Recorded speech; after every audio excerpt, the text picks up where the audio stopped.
Cockroach party CJP ఏదైతే ఉందో cockroach Janata party వ్యవస్థాపకుడు అభిజిత్ దీప్కే ఇప్పుడు దేశంలో అనేక ప్రాంతాలు తిరుగుతూ ధర్మేంద్ర ప్రధాన్ రాజీనామా చేయాలని నిరసనలు ధర్నాలు ర్యాలీలు చేస్తున్నాడు కదా.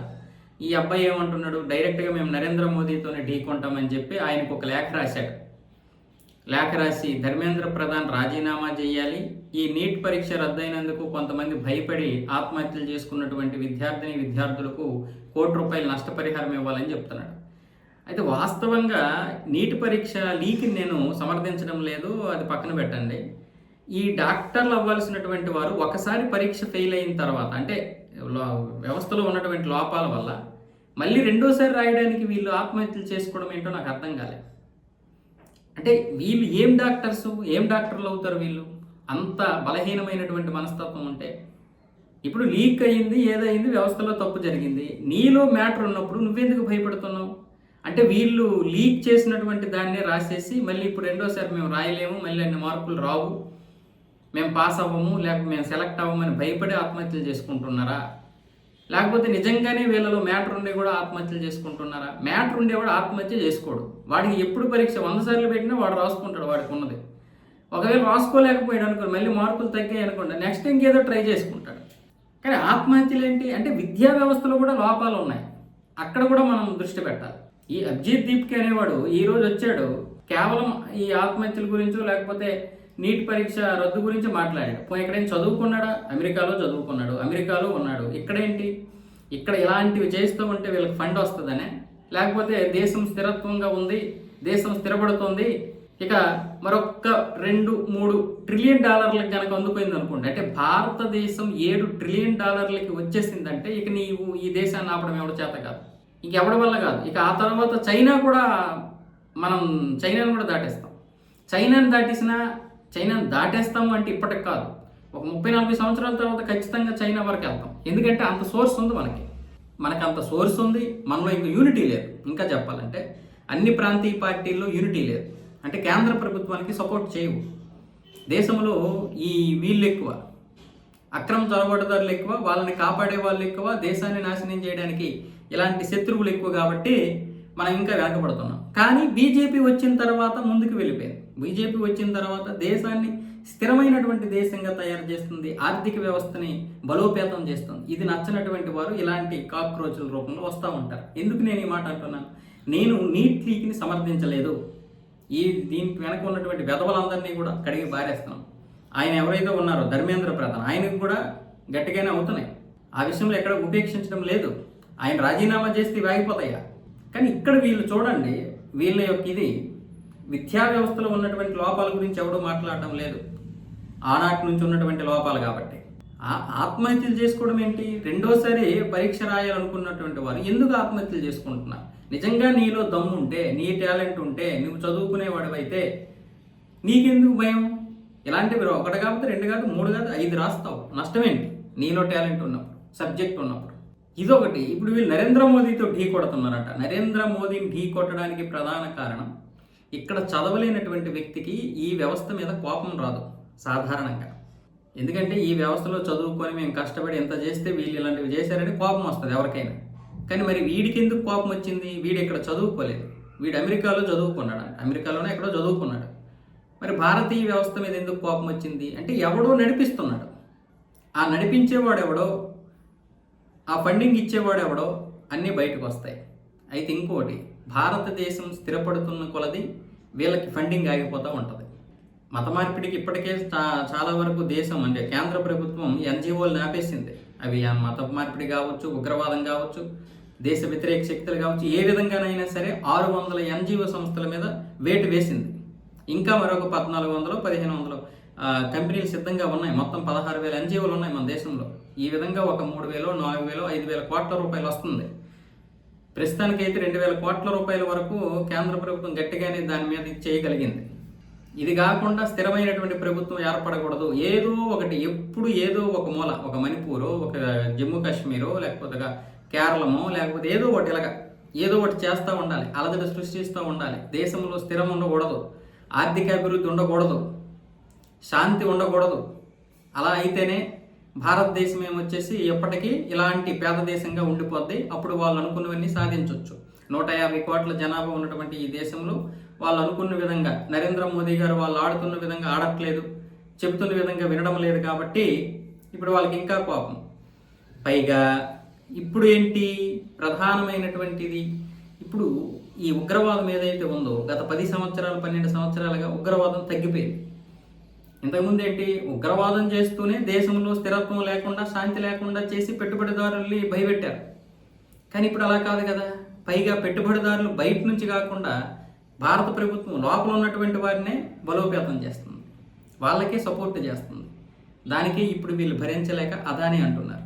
కావాలంటే ఎలాన్ మస్క్ లాంటి వాడికో లేకపోతే బయట నుండి వచ్చినటువంటి పాకిస్తాన్ వాడికి వచ్చేసినా వీళ్ళకి పర్వాలేదు. అంటే పాకిస్తాన్ వాడికి వచ్చి ఇక్కడ ఈ పెట్టుబడులు పెట్టడానికి అవకాశం ఇచ్చినటువంటి పరిస్థితులు ఉంటే పర్వాలేదు.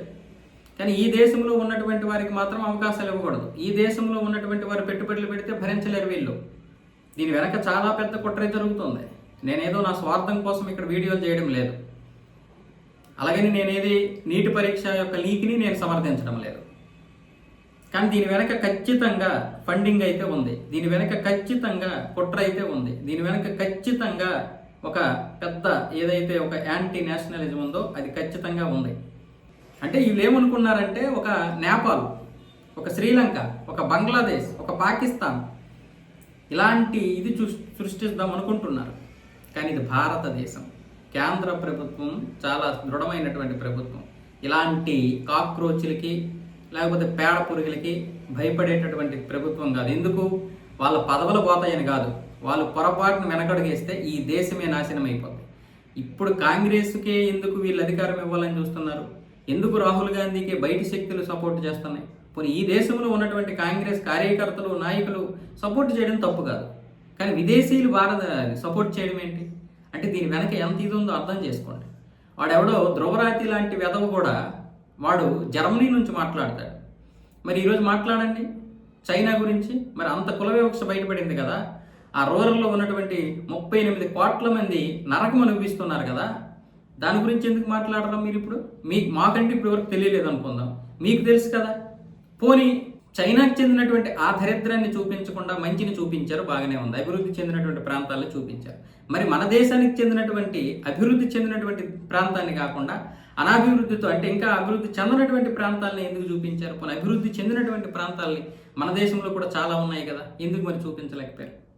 ఇదంతా ఒక ప్రాపగాండా. మనకి తెలియకుండానే చాలా పెద్ద కుట్ర జరిగింది. అది కేంద్ర ప్రభుత్వానికి తెలుసు, నిఘా సంస్థలకి తెలుసు. మనం ఇక్కడ ఏదేదో మాట్లాడేస్తూ ఉంటాం, ఏదేదో అనుకుంటా ఉంటాం. ఎవడో వస్తాడు, కమ్యూనిస్టులు మాట్లాడింది నిజం అనుకుంటాం, లేకపోతే ఇలాంటి అభిజిత్ దీప్కేలు విదేశాల్లో చదువుకొని వచ్చినటువంటి వెధవల మాటలు నమ్మేసి వాడనకాల పడతా ఉంటాం.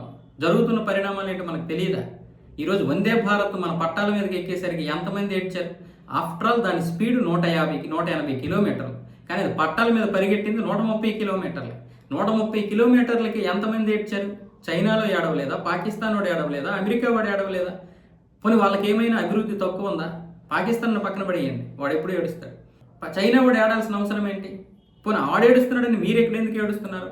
అంటే దేశం మీకు అభివృద్ధికి వచ్చేస్తుంది. వందే భారత్ ఈరోజు వచ్చింది అంటే వందే భారత్ తర్వాత నెక్స్ట్ బుల్లెట్ ట్రైన్ వస్తుంది. బుల్లెట్ ట్రైన్ ఈరోజు జపాన్ వాళ్ళతో పెట్టినా రేపు ఇంకా భారతదేశానికి చెందినటువంటి వారు సొంతంగా అభివృద్ధి చేసుకోలేరా? వందే భారత్ లాంటి దాన్ని వీళ్ళు అభివృద్ధి చేసుకున్నారంటే ఖచ్చితంగా ఇంకో నెక్స్ట్ లెవెల్ని ఇది చేసుకుంటారు. ఎందుకు, ఇప్పటికే ఆయుధాలని DRDO ప్రైవేట్ సంస్థలు, హిందుస్థాన్ ఏరోనాటికల్ లిమిటెడ్ ఇలా ఎన్నో 70% అని 50% అని లేకపోతే రష్యా తోటి ఇజ్రాయెల్ తోటి సంయుక్తంగా నిర్మించుకుంటున్నారు. రేపు పొద్దున్న ఇదే ప్రభుత్వం ఇలాగే కొనసాగితే మరో 10 సంవత్సరాలు అన్ని సంస్థలు మళ్ళీ స్థిరమైనటువంటి రాజ్యాంగం, స్థిరమైనటువంటి ప్రభుత్వాలు ఏర్పడతాయి. స్థిరమైనటువంటి ఆర్థిక అభివృద్ధి ఏర్పడితే $7-8 ట్రిలియన్ కనుక భారతదేశం వచ్చేసిందంటే ఇంకా ఆ తర్వాత భారతదేశాన్ని ఆపడం ఎవడతరమో కాదని ఒకవైపు అమెరికా, ఇంకొక వైపు చైనా ఏడిచాయి కదా. ఆ మాత్రం మనకు తెలియదా? ఆ మాత్రం వాళ్ళకి తెలియదా? కేంద్ర ప్రభుత్వంలో ఉన్నటువంటి వారికి తెలియదా? ఇక్కడ ఉన్నటువంటి వెధవులు చాలామంది ఏమంటున్నారు, ఇదంతా కూడా కావాలనే అధికారం కోసం, పదవుల కోసం ఇష్టం వచ్చినట్లుగా నరేంద్ర మోదీ, అమిత్ షా దేశాన్ని అమ్మేస్తున్నారా? మీకు మనకు కనిపించట్లేదురా అభివృద్ధి ఏం జరిగిందో? ఒక 370 రద్దయింది విషయం మనకు తెలియదా? ఒక రామాలయం నిర్మాణం మనకు తెలియదా? ఒక వందే భారత్ మనకు తెలియదా? ఒక GST మనకు తెలియదా? ఈరోజు కొన్ని వేల వేల కిలోమీటర్లు హైవేలు ఈరోజు ప్రపంచ దేశాలతో పోటీ పడేటటువంటి హైవేలు మనకు తెలియదా? 2.7 2.6 ట్రిలియన్ డాలర్లు ఉన్నటువంటి మన జీడిపి ఈరోజు 4.4 4.2 వరకు వచ్చేసామంటే ఎలా జరిగింది? ఏ అభివృద్ధి జరగకుండా ఎలా జరిగింది? ప్రపంచ దేశాల్లో ఉత్పత్తి, మన దేశంలో ఉన్నటువంటి ఉత్పత్తిని ప్రపంచ దేశాలకి అమ్మగలుగుతున్నామంటే ఎలాగా? నరేంద్ర మోదీ ఈరోజు ఈ యొక్క 12 సంవత్సరాల కాలంలో 100 పర్యటనలు చేశారు 78 దేశాల్లో. మరి ఇక్కడ ఉన్నటువంటి ఉత్పత్తి అంతా కూడా బయటికి వెళ్ళాలంటే ఏం చేయాలి? ఒక ప్రధాని లాంటి వ్యక్తి అక్కడికి వెళ్ళి అదంతా చెయ్యాలి. కాబట్టి మరి ట్రంప్కు ఎందుకు అంత ఇది ఉడుకు? చైనాలాగా అభివృద్ధి చెందుతుందనే ఉడుకు, లేకపోతే అమెరికా మనకెందుకు ఉడుకు? మనకెందుకు ఇది? మన దగ్గర ఉన్నటువంటి ఉద్యోగాల ద్వారా, మన ప్రజల ద్వారా అమెరికా అభివృద్ధి చెందింది.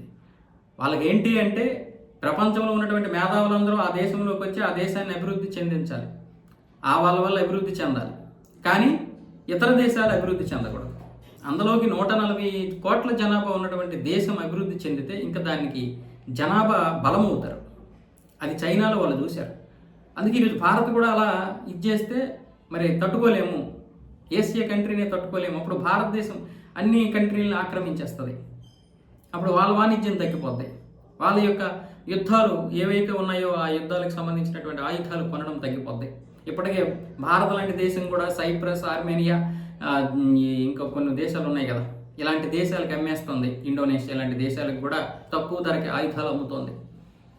మరి చైనా లాగా ఇదైతే అది కూడా మరొక 30-40 దేశాలని తన కంట్రోల్లోకి తీసుకుంటే, చైనా కూడా ఒక 50-60 దేశాల కంట్రోల్ తీసుకుంటే మనకి ఇంకేం మిగులుతున్నాయి? యూరోపియన్ దేశాలు ఎలాగో మా మాట అవి కూడా అభివృద్ధి చెందిన 27 దేశాలు కాబట్టి అవి ఎట్టుమంటే తెడ్డం, తెట్టుమంటే ఎట్టుమంటాయి కాబట్టి మరి మన మాట వినేవాడు ఎవడో.